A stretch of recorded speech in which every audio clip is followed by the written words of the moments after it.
चंद्रपूरच्या महाकाली मंदिरात नवरात्रीच्या पहिल्या दिवशी घट स्थापना मोठ्या भक्तिभावात पार पडली।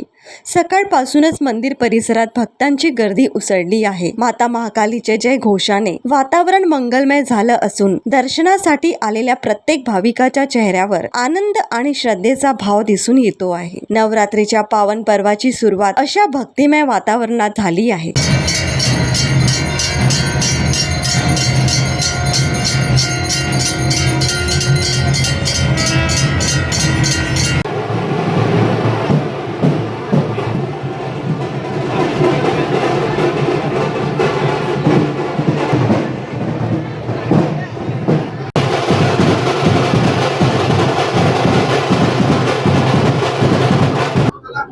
आज पहाटे आईची आरती पूजा करण्यात आली दही दुधाने। त्यानंतर मग महापूजा, त्यानंतर महाआरती करण्यात आली। त्याचप्रमाणे आजपासून घट स्थापना झालेली आहे। घट स्थापना प्रतिपदीपासून तर नवमी पर्यंत असते। नवमीला अष्टमीला रात्री महापूजा असते।